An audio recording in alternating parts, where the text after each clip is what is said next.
Alhamdulillah wassalatu wassalamu ala Rasulillah wa ala alihi wa sahbihi wa mawalah. Wa ashhadu an la ilaha illallah wahdahu la syarikalah wa ashhadu anna Muhammadan abduhu wa rasuluh sallallahu alaihi wa ala alihi wa sahbihi wa man tabi'al huda ila yaumil qiyamah. Ini kegedean. Jaga di situ, disesuaikan. Baik. Kita mau bicara masalah ini judol dan pinjol. Ya. Karena di sini ternyata ada sebagian di antara karyawan, satu sudah jadi korban pinjol, dua korban judol, tiga calon korban pinjol dan judol. Jadi cuma ada 3 pilihan ini. Makanya kita perlu memberikan insight bagi semuanya agar nanti tidak semakin banyak memakan korban. Baik. Sekarang saya mau tanya kepada teman-teman. Menurut Anda judi itu halal atau haram? Hah? Haram. Baik, yang mengatakan halal angkat tangan. Langsung naik pangkat. Ada yang mengatakan judi itu halal? Enggak ada. Baik. Kalau judi online halal atau haram? Haram. Haram. Kalau yang offline kan jelas haram ya. Jadi kira-kira kalau judi itu online halal atau haram? Haram. Saya tanya dulu, itu yang di pojok sana itu. Nah, yang mepet jendela. Siapa namanya? Hah? Lutfi. Lutfi usia berapa?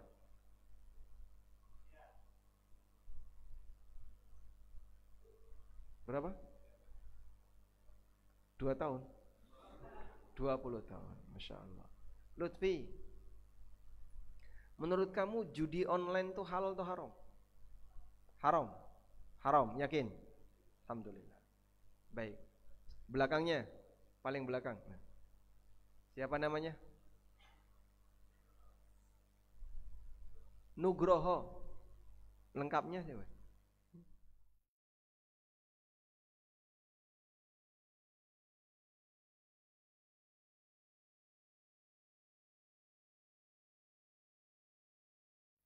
Enggak tahu. Lawan dari prihatin. Menurut Anda judi online itu halal atau haram? Haram. Haram. Jadi kita semuanya sepakat bahwa judi online itu haram. Sebagaimana yang offline juga haram. Selanjutnya, riba. Riba itu halal atau haram? Haram. Kalau riba yang online, haram juga. Sepakat haram ya? Alhamdulillah. Kita akan menarik kajian ini dari apa yang Anda sepakati, bahwa riba itu haram, judi itu haram, baik yang dilakukan secara offline maupun yang online. Tahu seperti apa nilai haramnya? Kok bisa Pak disebut haram itu? Kayak apa Pak tingkatan haramnya? Dua-duanya dosa besar. Riba dosa besar, judi juga dosa besar. Bawa mushaf enggak? Di Al-Quran, di HP-nya ada Al-Quran? Ada, tolong dibuka. Silahkan buka Al-Quran, tepatnya di surat Al-Ma'idah. Ayat berapa Pak? Saya carikan ya. Di surat Al-Ma'idah ayat yang ke-90. Sudah ketemu? Nah, kita mau bahas amalan yang disebut oleh Allah Subhanahu wa taala sebagai perbuatan najis. Karena itu amalan setan. Allah Subhanahu wa taala berfirman, "Ya ayyuhalladzina amanu innamal khamru wal maisiru wal ansab wal azlam rijsun min amali syaitan fajtanibuhu la'allakum tuflihun. Innama yuridu syaitan ayyuki'a bainakumul adawata wal baghdha fil khamri wal maisir wa yasuddakum an dzikrillahi wa anis salah fahal antum muntahun. Baik, dua ayat ini yang akan kita bahas. Masnya, HP-nya ada Qur'annya enggak? Ada. Sudah dibuka? Alhamdulillah. Ya ayyuhalladzina amanu, hei wong-wong mukmin. Innamal khamru wal maisir, saat temene khamr dan judi. Sesungguhnya khamr dan judi, wal ansab. Ansab itu apa? Berhala. Wal azlam, ngundi nasib. Rijsun min amali syaitan, itu najis perbuatannya setan. Fajtanibuhu la'allakum tuflihun, maka jauhilah praktek perbuatan itu agar kalian menjadi orang yang tuflihun, yang bahagia, yang beruntung. Innama yuridu syaitan, sesungguhnya setan menghendaki ayyuki'a bainakumul adawata wal baghdha, untuk menanamkan permusuhan dan kebencian di antara kalian. Wa yasuddakum an dzikrillahi wa anis salah, dan setan mau menghalangi kalian dari zikrullah dan salat. Fahal antum muntahun, tidakkah kamu berhenti dari perbuatan semacam ini? Baik. Ayat ini membahas tentang buruknya praktek judi dan minum khamr. Allah Subhanahu wa taala menyebutkan ada di dua ayat ini ada 10 sisi jahatnya judi dan khamr. Yang pertama, kenapa di situ ada 10 sisi pelarangan terhadap judi dan khamr? Kita akan menggali dua ayat ini. Yang pertama, ketika Allah Subhanahu wa taala melarang kaum muslimin untuk praktek judi dan khamr, Allah gunakan panggilan ya ayyuhalladzina amanu, hai orang-orang yang beriman. Beriman enggak? Beriman. Beriman. Baik. Yang pakai kaos biru. Anda mukmin atau tidak? Mukmin. Mukmin. Sebelahnya, apakah Anda orang beriman? Beriman. Semua kita orang mukmin, walhamdulillah. Kita dipanggil oleh Allah, ya ayyuhalladzina amanu. Apakah Anda merasa terpanggil, wahai saudaraku? Enggak merasa ya, Pak. Lah gimana? Kamu kan orang mukmin. Allah manggil, hai orang-orang yang beriman. Kamu orang mukmin bukan? Saya orang mukmin. Berarti kamu termasuk yang dipanggil dalam ayat ini. Nah, kalau ada ayat yang diawali dengan ya ayyuhalladzina amanu, hai orang-orang yang beriman, maka di situ adalah panggilan bagi orang yang dalam hatinya punya iman. Oleh karena itu, jika ada perintah setelahnya atau ada larangan yang disebutkan setelahnya, perintah dan larangan itu adalah konsekuensi iman. Konsekuensi iman itu maksudnya gimana, Pak? Kalau kamu beriman, lakukanlah perintah itu. Kalau kamu beriman, tinggalkan larangan itu. Itulah yang dimaksud konsekuensi iman. Sehingga Allah Subhanahu wa taala jadikan larangan khamr dan judi itu sebagai konsekuensi iman. Kalau dilanggar gimana, Pak? Tetap main judi. Judi online. Judi online kan enggak kelihatan, makanya enggak bisa digerebek sama polisi. Kalau judi yang offline sudah banyak pengumuman yang disampaikan, arahan yang disampaikan oleh polisi. Kalau kamu ketemu judi offline, silahkan laporkan. Ya. Nanti akan digerebek bareng-bareng. Kalau judi online, ketika menemukan judi online, susah untuk dilaporkan. Tapi ini bagian dari konsekuensi iman. Kalau tetap dilakukan gimana? Berarti yang bersangkutan ada dua kemungkinan. Satu, imannya hilang alias dia kafir. Yang kedua, imannya berkurang. Sehingga ada imannya yang sebagian yang berkurang. Sudah?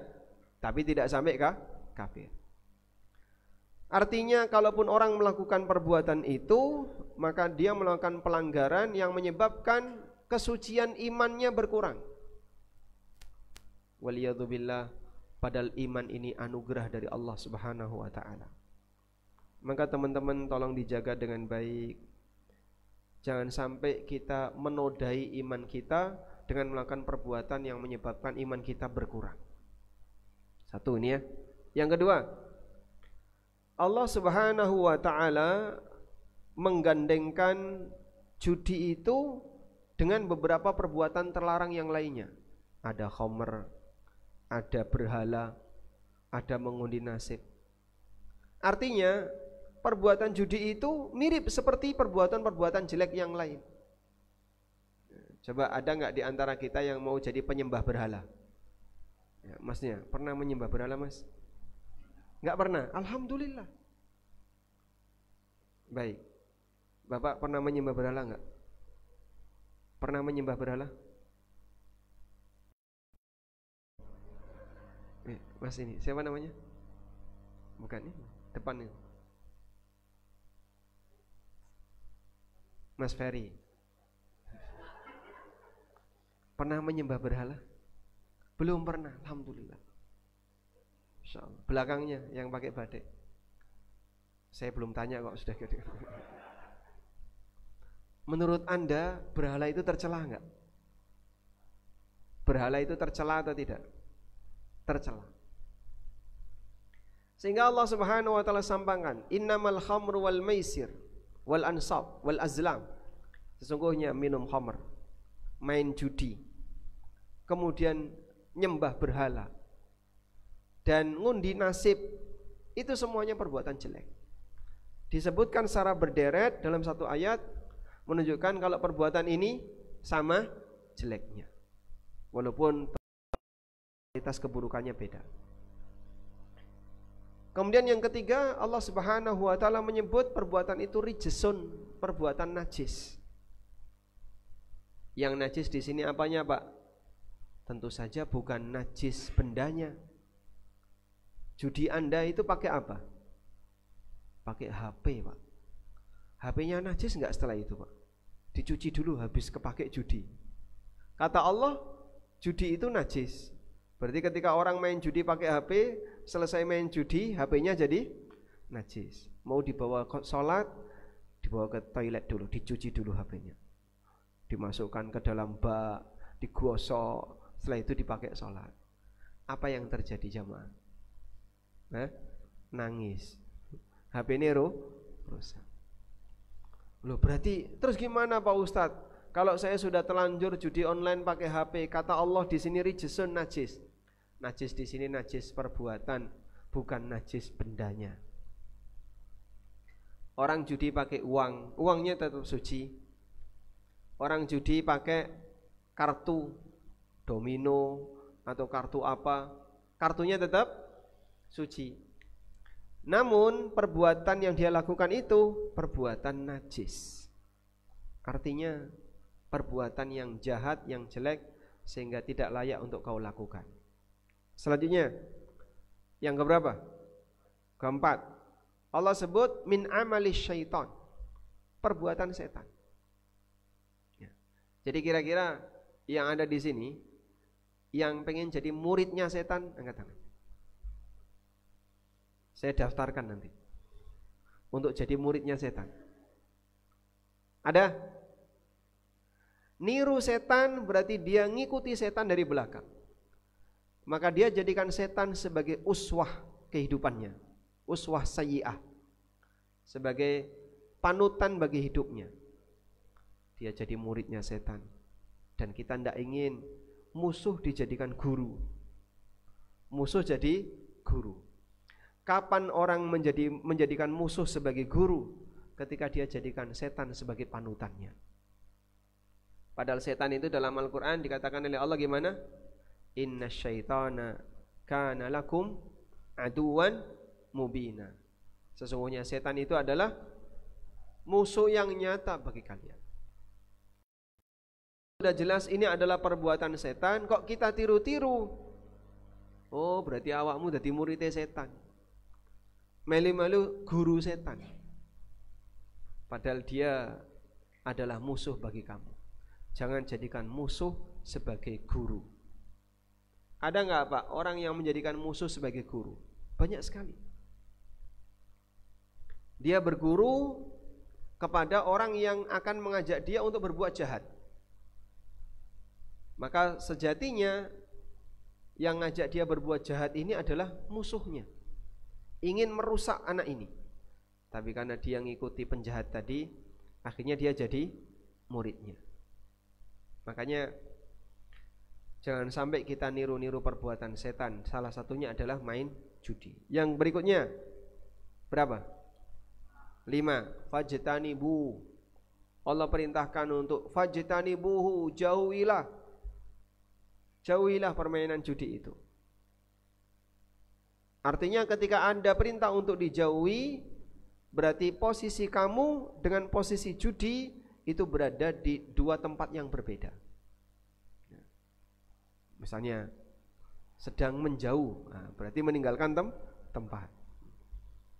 Maka orang yang menjauhi, saya dijauhi sama si B, saya dijauhi sama si B. B pengen ketemu enggak? Enggak pengen. Allah perintahkan fajtanibuhu, jauhilah.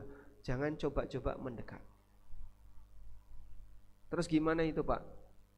Yang punya aplikasi seperti itu segera dihapus. Mulai kapan? Detik ini. Langsung buka HP. Kira-kira aplikasi apa sih yang mengajak saya untuk main judi? Oh ini, aplikasi X ini. Dah, aplikasi Z, aplikasi Y, langsung hapus. Anda tidak berhak untuk merawat aplikasi itu karena Allah perintahkan kepada kita untuk menjauhinya. Mas, ini Mas, ya. Siapa namanya Mas? Siapa? Syukran. Tahu artinya syukran? Apa? Terima kasih. Syukran, terima kasih. Baik, Mas Syukran, usia berapa? 24. Sudah nikah belum? Belum. Saya nikah di usia 24. Insyaallah sebentar lagi Mas Syukran ya. Nah, saya mau tanya sama Mas Syukran tapi lupa pertanyaannya. Alhamdulillah. Syukran ya. Ya. Kita diperintahkan oleh Allah untuk menjauhi judi. Sehingga yang namanya menjauhi seharusnya kita menghindar sebisa mungkin. Baik. Nah, ini pertanyaannya. Menurut Mas Syukran, aplikasi apa yang membuat orang itu melakukan judi? Tidak tahu. Bukti bahwa beliau tidak punya pengalaman. Maka jangan dicurigai ya. Walaupun penampilannya syukran, tapi beliau memang syukran. Tayyib. Nah, ketika itu memicu Anda untuk praktek judi, kembali melakukan judi, segera dihapus. Karena terkadang orang ketika melihat aplikasi itu tertarik lagi untuk melakukannya, tertarik lagi untuk melakukannya. Selamanya dia tidak akan tobat ketika dia belum menghapusnya. Jadi tolong mulai pagi ini, pas nanti setelah kajian, aplikasi judi harus dihapus. Barangkali mungkin teman-teman yang berada di jajaran manajemen atau bagian SDM bisa ngecek HP karyawan satu-satu untuk cek saldo masing-masing. Oh berat ya, tidak boleh ya. Baik. Cek aplikasi apa yang bisa memicu judi. Aplikasi apa yang ngajak orang untuk judi? Ada? Antum kenal apa? Tidak tahu. Itu mungkin juga penting untuk dikenali ya. Jadi mungkin teman-teman perlu belajar, tanya sama yang lain, apa sih aplikasi yang bisa dipakai judi itu? Nah, nanti sambil diceki HP-nya teman-teman. Kita kerjasama untuk saling menjaga, jangan sampai ada saudara kita yang jadi korban judi online. Yang ke-6, la'allakum tuflihun, agar kalian beruntung. Siapa sih yang nggak pengen beruntung? Coba yang batik merah. Pengen beruntung atau pengen buntung? Beruntung. Apa yang sudah Anda lakukan agar Anda jadi orang beruntung? Menjalankan sholat. Tadi sholat subuh di mana? Di musola. Alhamdulillah, insyaallah. Udah nikah belum? Belum. Masih 18. 18 ya. Umur 20 nikah enggak apa-apa. Ya, semoga mendapatkan istri yang salehah. Belakangnya, mau jadi orang yang beruntung atau buntung? Batik belakangnya. Hah? Beruntung. Alhamdulillah. Jauhi maksiat. Allah Subhanahu wa taala janjikan kita untuk jadi orang yang beruntung. Sehingga semua orang kalau dia ingin jadi orang beruntung, maka jauhi maksiat. Salah satunya adalah bermain judi seperti ini. Karena itu Allah Subhanahu wa taala menyebut la'allakum tuflihun. Berarti kalau dia tidak nurut dengan perintah ini atau larangan ini, maka itu adalah awal dari kegagalan. Kemudian kita beralih ke ayat 91. Lihat lagi mushafnya. Innama yuridu syaitan ayyuki'a bainakumul adawata wal baghdha fil khamri wal maisir. Sesungguhnya yang dikehendaki oleh setan itu, mereka ingin menanamkan permusuhan dan kebencian di tengah kalian dengan cara minum khamr dan judi. Sesungguhnya yang dikehendaki oleh setan itu adalah menanamkan permusuhan dan kebencian.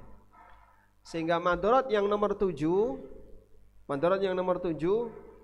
judi dan minum khamr bisa menjadi pemicu permusuhan di tengah hamba. Makanya Anda bisa lihat ya, orang walaupun ketika judi mungkin mereka bisa tertawa bersama, mereka bisa duduk bersama, tapi setelah itu mereka bermusuhan bersama antara satu dengan yang lain. Saya kemarin ketemu jamaah yang tanya, saya hobi sabung ayam judi, karena berkali-kali kalah sampai akhirnya dia punya utang banyak sekali. Pak, saya kalah judi, utang saya banyak, apakah saya wajib untuk melunasinya? Ya, saya bilang, ngapain dipikirin mas, lupakan saja, Anda tidak wajib untuk melunasinya. Itu uang didapatkan dengan cara batil, dengan cara dolim. Lalu gimana kalau dia ngancam? Kalau dia ngancam ya kamu balik ancam. Memang kita tinggal di negara mana dengan begitu mudah orang bisa saling mengancam. Sehingga dalam hal ini, kalau sampai ada orang yang dia mendapatkan uang dari hasil judi, uangnya haram. Karena ini dilakukan dengan cara yang terlarang. Yang kedua, ketika dia rugi dari hasil judi, maka muncul permusuhan antara dia dengan orang lain. Dan itu yang dikehendaki oleh setan. Jadi di saat dia ngikuti setan sebagai gurunya, dia dijerumuskan oleh setan ke dalam permusuhan. Lebih parah lagi keadaannya. Maka teman-teman tolong jangan ikuti ya kegiatan apapun yang membuat kita jadi sering emosi sama orang lain. Apa kegiatan yang membuat kita jadi sering emosi sama orang lain? Ya misalnya supporter bal-balan. Ya. Saya support ini, berarti ini musuh. Ini support A, B musuh. Kehilangan nyawa untuk alasan yang gak jelas. Contohnya perang supporter. Ada gak di sini, Pak? Yang PSS angkat tangan. Nah, PSS. Hah? Yang PSIM angkat tangan. Apa yang terjadi kalau Slemania ketemu dengan PSIM? Hah? Gimana? Salaman, saling mengucapkan kasih sayang. Aku mencintai Anda karena Allah. Pernah terjadi kayak gitu, Pak? Masya Allah. itu tanda hari kiamat. Sehingga gak kita jumpai ada orang yang ketika supporter bal-balan, misalnya yang paling parah kan Persebaya dengan Arema Malang ya, Bonek sama Arema itu, Masya Allah. Kalau nggak ada nyawa hilang belum selesai. Kalau sudah ketemu orang Surabaya yang punya mobil plat N, dekem di rumah nggak berani keluar. Orang Malang, orang Surabaya yang tinggal di Malang atau orang Malang punya plat L, nggak berani keluar. Apa-apaan itu? Siapa yang membuat suasana seperti itu? Penjahat-penjahat yang menyusup di tengah umat. Dan ini jadi masalah besar. Setan tepuk tangan karena mereka berantem, mati masuk neraka, hidup juga masuk neraka. Karena dua-duanya mati konyol, saling membunuh untuk alasan yang tidak jelas. Nabi SAW pernah mengatakan, idzal taqal muslimani bisayfihima fal qatil wal maqtul finnar. Kalau dua orang muslim ketemu dengan sama-sama membawa senjata, antara yang membunuh dan yang dibunuh, dua-duanya nyemplung neraka. Ya Rasulullah hadzal qatil, fama balul maqtul. Ya Rasulullah, yang membunuh masuk neraka itu pantas. Kenapa yang dibunuh juga ikut masuk neraka? Kata Nabi SAW, fa innahu harisun ala qatli sahibihi. Yang terbunuh ini juga pengen membunuh, tapi dia kalah. Makanya dia mati duluan. Sehingga sama-sama neraka. Baik. Yang ke-8, wa yasuddakum an dzikrillah. Judi itu bisa menghalangi orang dari zikrullah. Sehingga dengan praktek judi, manusia itu gimana Pak? Ya dia jadi lupa untuk ingat kepada Allah. Misalnya orang judi menang, Alhamdulillah, Alhamdulillah, sujud syukur. Ngambil uangnya, Alhamdulillah, dia sujud syukur. Ketemu gak orang seperti itu? Ada? Tidak ada. Tidak ada dalam sejarah orang menang judi sujud syukur, tidak ada. Kalau orang menang judi sambil cekakaan, wah menang ya. Setelah itu mati. Itu kejadiannya cukup banyak. Saya punya tetangga di kerajaan sini ya. Tetangga saya ini asli daerah A. Dah? Lalu beliau cerita, saya punya teman di sana. Itu dia lagi judi main kartu gitu. Saat dia menang, dia ngambilin uang sambil ketawa-ketawa, terbahak-bahak. Saat terbahak-bahak, mulutnya kan terbuka ini. Itu keterusan nggak bisa mingkem. Hahaha, sambil ketawa terbahak-bahak, cekakaan, terus dia tegang, mulutnya nggak bisa nutup. Ambruk mati. Sambil ini Pak, menggaruk apa ini uang hasil menang judi itu sambil ketawa, nggak bisa mingkem, terus nggak bisa jadi M. Masya Allah. Tidak ingin bernasib seperti itu. Maka nggak ada ceritanya orang yang main judi lalu dia akan mendapatkan husnul khatimah dalam posisi ketika dia judi. Wa anis salah, dan menghalangi orang untuk salat, sehingga orang kalau sudah main HP, judi online ataupun judi offline, datang waktu salat enggak gubris. Dia enggak peduli dengan adanya panggilan azan, dia enggak gubris. Demikianlah kondisi manusia ya ketika dia sudah tenggelam dengan maksiat. Lalu di bagian akhir dari ayat Allah mengatakan, fahal antum muntahun. Nek wis ngerti kaya ngene apa awakmu gak leren? Kalau sudah ngerti seperti ini, kenapa kamu tidak berhenti? Fahal antum muntahun. Apakah kamu tidak berhenti? Kamu kan sudah tahu 1 juta madarat ada di situ, 10 keburukan yang disebutkan oleh Allah Subhanahu wa taala berkaitan dengan larangan judi. Baik, kita beralih ke riba sekarang. Kita tinggalkan pembahasan judi, kita beralih ke riba. Anda silahkan buka surat Al-Baqarah di bagian akhir berkaitan dengan bahaya riba. Allah Subhanahu wa taala berfirman di surat Al-Baqarah ayat 279.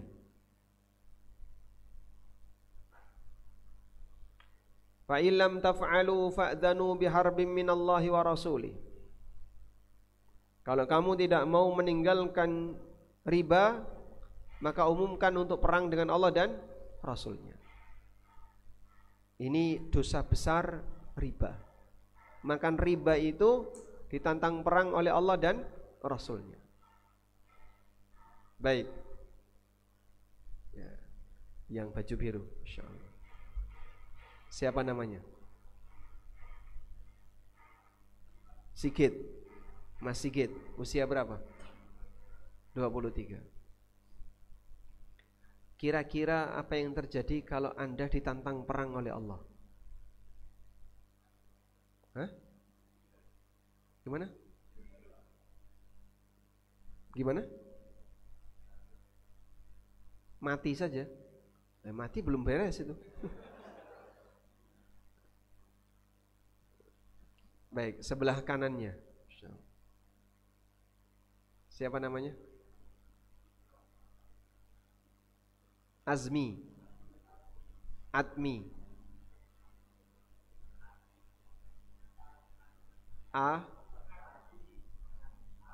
Arbi, insyaallah. Mas Arbi, apa yang Anda persiapkan kalau Anda ditantang perang oleh Allah?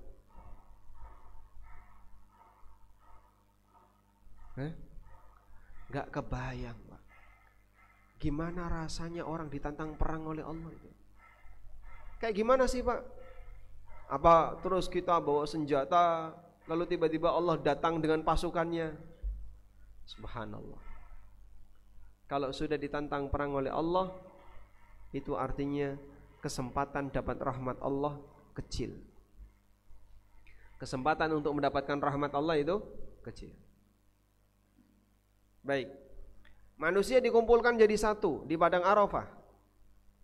Lalu mereka akan diadili oleh Allah Subhanahu wa taala. Apa yang Anda harapkan ketika Anda dikumpulkan di Arafah? Nah, yang pakai jaket.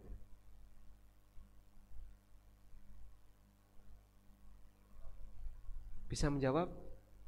Belum ditanya sudah bisa menjawab pertanyaan. Apa yang Anda harapkan ketika dikumpulkan di Arafah?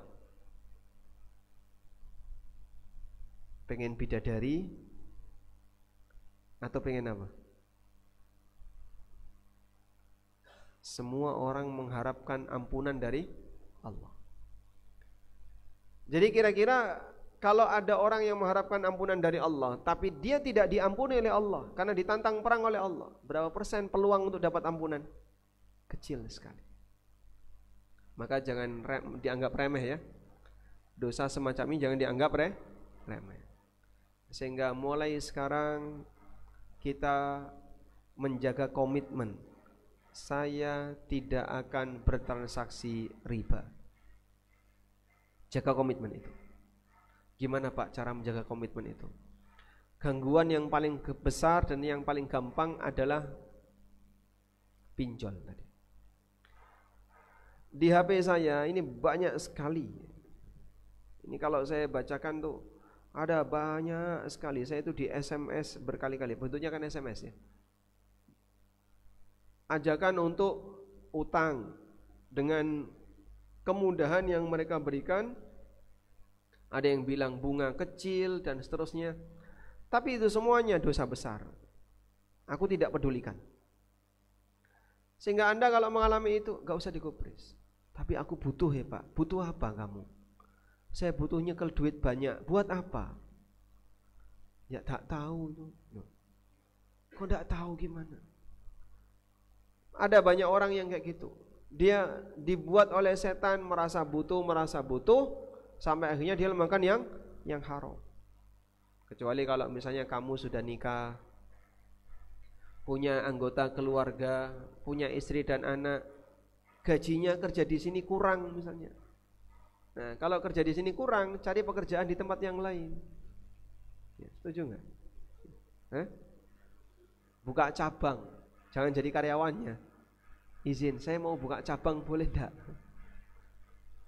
Taib. Sehingga Anda ketika dalam posisi seperti itu, kalau misalnya memang betul-betul butuh, nanti boleh mengajukan zakat. Saya kurang Pak, nafkah saya Pak, gaji saya 1,5 juta, sementara saya punya anak dan istri 2, kebanyakan istri berarti ini, istri dan anak 2 ya. Jadi untuk gaji 1,5 juta itu enggak cukup. Baik, kalau begitu coba kamu ajukan zakat. Sehingga solusinya bukan utang, tapi solusinya dia berhak untuk mengajukan zakat. Karena orang yang fakir miskin berhak untuk dapat zakat. Sehingga misalnya nanti sampaikan ke pihak kantor, saya butuh seperti ini keadaan real saya. Nah, tapi selalu diiringi tawakal kepada Allah. Semoga Allah Subhanahu wa taala membukakan rizki untuk Anda dengan rizki yang lebih baik. Saya di usia 24 menikah, tahu gaji berapa? Gaji saya 600.000 di usia 24. Nah, 600.000 itu saya pakai untuk tinggal, dan waktu itu bayarnya bulanan. Satu kamar, saya diberi hak satu kamar. Ada rumah besar, dan saya cuma nyewa satu kamar, yang lain tidak saya sewa. Berapa harganya? 200.000 per bulan. Jadi mau kepanasan, kedinginan, ya cuma satu kamar itu, karena yang lain tidak saya sewa. Saya nggak sanggup untuk menyewa satu rumah. Satu kamar cuma 200.000 per bulan. 600.000, 200 untuk sewa satu kamar. Alhamdulillah, karena bapak mertua petani, jadi berasnya gratis. Berasnya gratis ya. Nek ndoke ya tuku, nek kepengen pitik ya tuku ya. Tapi ditelateni. Dari dulu saya selalu punya prinsip, jangan sampai ngutang. Pokoknya jangan sampai ngutang. Nah terus, ya alhamdulillah 400.000, ada kenaikan dikit jadi 500. Sampai akhirnya saya diterima di sebuah perusahaan IT. Gaji pertama yang saya terima dan saya anggap itu banyak sekali, nilainya 1.300.000. Nerima itu senangnya, Masya Allah.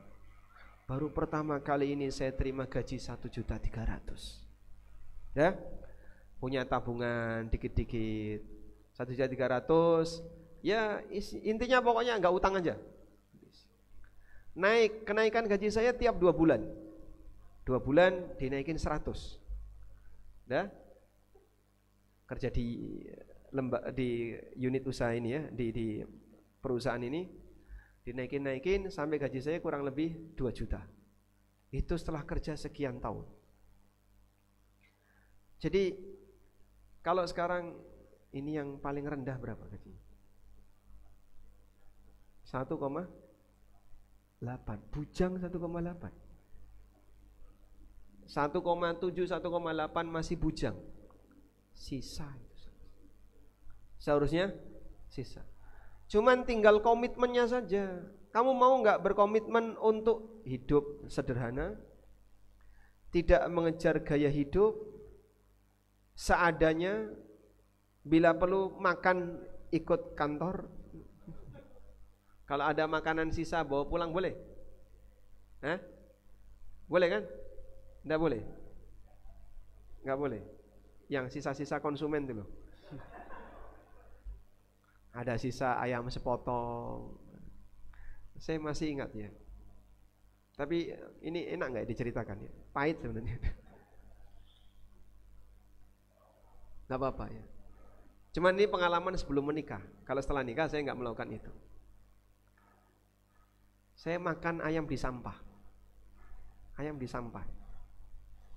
Diambil, dicuci, terus digoreng, kriuk, dimakan sama teman-teman. Nasi yang ada di pondok, sisa-sisa intip, tahu intip?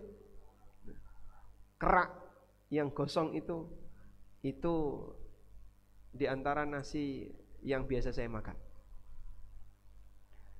Jadi waktu itu gaji kamu berapa? Waktu itu karena saya belum bekerja, saya masih diberi oleh orang tua, ya saya tidak ingin terlalu membebani mereka. Kita berusaha untuk hidup seadanya. Adanya itu ya dimakan. Jadi marbot digaji 50.000 per bulan sebelum nikah.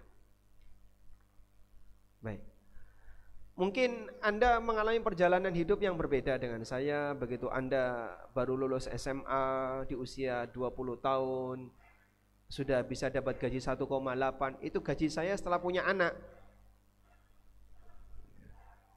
Saya punya anak 2, gajinya kurang lebih 2 juta. Dan alhamdulillah cukup. Yang penting adalah kau bisa jaga diri untuk tidak menuruti gaya hidup. Allah Subhanahu wa ta'ala menjamin bagi hambanya untuk dapat rizki siapapun dia. Sehingga ketika Anda nikah, Anda punya anak, anak ini sudah punya jatah rizki. Anda berkeluarga, istri Anda punya jatah rizki. Maka siapapun yang hidup pasti punya jatah rizki. Sehingga uang seberapapun yang Anda miliki cukup untuk jatah rizki Anda. Tapi uang berapapun yang Anda punya tidak akan cukup untuk mengejar gaya hidup Anda. Gitu ya, boleh dicatat. Duit berapapun akan cukup untuk hidup, duit berapapun tidak akan cukup untuk mengejar gaya hidup. HP saya jadul Pak Ustadz. Emang kenapa harus ada HP jadul? Yang penting batin selalu upgrade, bukan HP-nya yang upgrade. Karena masalah alat, sepanjang bisa dipakai selesai. Mau jadul, mau yang kayak gimana, kan orang lain tidak merasakan. Yang penting hati kamu yang di-upgrade, bukan HP-nya yang di-upgrade. Jangan lebih mementingkan fashion HP yang selalu upgrade, tapi batinnya tidak pernah ada peningkatan iman dan takwa. Enggak pernah di-upgrade. Lakukan upgrade untuk batin dan hatimu, bukan upgrade untuk HP-mu. Wallahu alam. Mungkin itu yang bisa kita sampaikan. Semoga bermanfaat. Wassallallahu ala nabiyyina Muhammadin wa ala alihi wa sahbihi wasallam.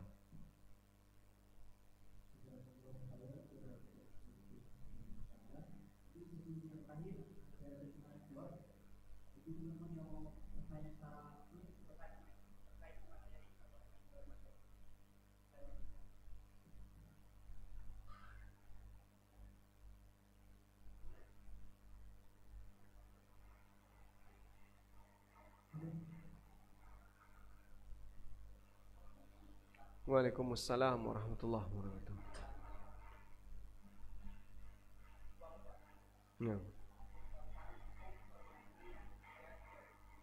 Yang hukum permainan pakai dadu.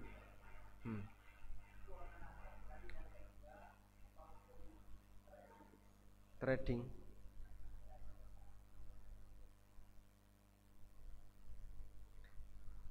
Apa hukum permainan yang menggunakan dadu? Dadu itu dalam bahasa Arab disebut dengan an-nardu. Nardi. Jadi nardi itu artinya dadu. Nabi SAW pernah bersabda, "Man la'iba bin nardi faka'annama ghamasa yadahu fi lahmil khinzir wadamihi." Siapa yang main dadu itu seperti dia mencelupkan tangannya di dalam baskom yang isinya daging babi bercampur darah babi. Ada daging darah babi ditaruh di sebuah baskom. Nah, dia ngulet-ngulet itu, tangannya ditaruh di situ. Nah, Nabi SAW membuat permisalan yang main dadu itu seperti itu. Baik. Pak, kalau ada babi Pak di depan Bapak, mau nyentuh nggak? Kenapa nggak mau nyentuh? Najis. Karena itu benda najis. Sehingga seorang muslim tahu, ini najis, saya nggak mau sentuh najis. Anda akan merasa jijik ketika melihat benda najis karena iman yang ada dalam hati kita. Baik. Sehingga ini menunjukkan bahasanya bermain dadu itu tidak boleh, karena di situ ada permisalan yang diberikan oleh Nabi sallallahu alaihi wasallam dengan permisalan yang sangat buruk. Oleh karena itu jangan main dadu. Yang kedua, bagaimana hukum trading saham? Wah, ini panjang ya. Panjang. Dan enggak cocok kalau dibahas di sini. Tapi saya sarankan jangan bermain trading ya. Ikuti saja kegiatan yang sifatnya real, bukan bisnis di dunia trading seperti ini. Jadi tradingnya trading real, bukan trading saham. Wallahu a'lam. Waalaikumsalam warahmatullahi wabarakatuh.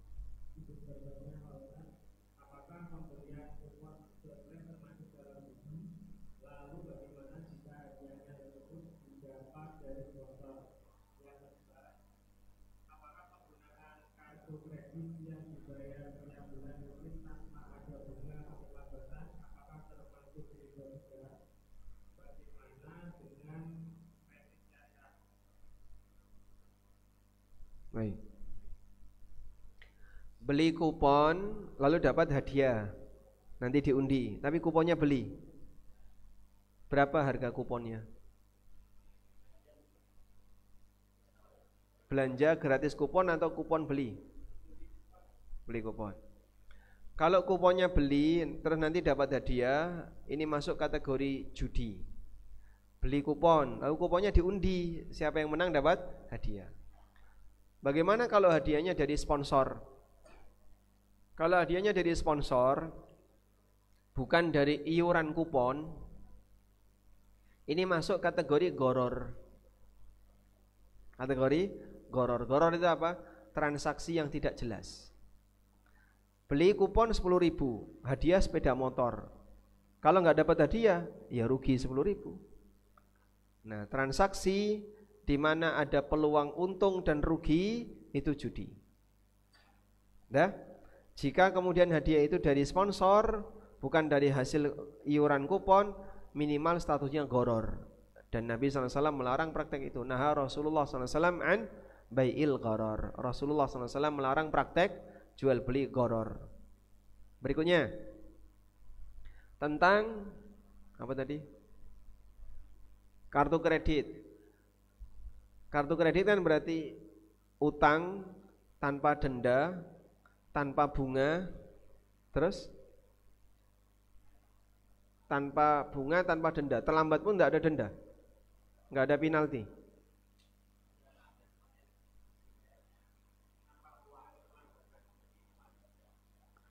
Tanpa denda, tanpa bunga, tanpa penalti. Ini tanpa uang berarti. Ini bank apa yang kayak gini? Dia dapat untung dari mana? Ya, kalau memang betul nggak ada denda, keterlambatan juga nggak didenda, tidak ada bunga, pokoknya utang 1 juta balik 1 juta, murni 0% sama sekali tanpa tapi. Ya, jadi utang 1 juta bayar 1 juta tanpa tapi. Insya Allah tidak masalah. Tidak ada sisi haramnya di situ. Ya, tapi mungkin perlu dikasih saran, yang utang sebaiknya jangan dibiasakan yang kayak gini. Hidup tanpa utang lebih tenang. Karena Anda tidak akan pernah bisa memastikan kapan ajal itu datang, sehingga kalau bisa jadilah hamba yang selalu tenang tanpa mikir utang.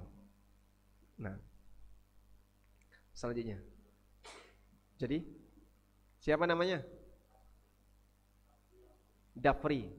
Nah, silakan. Waalaikumsalam warahmatullahi wabarakatuh. Bitcoin.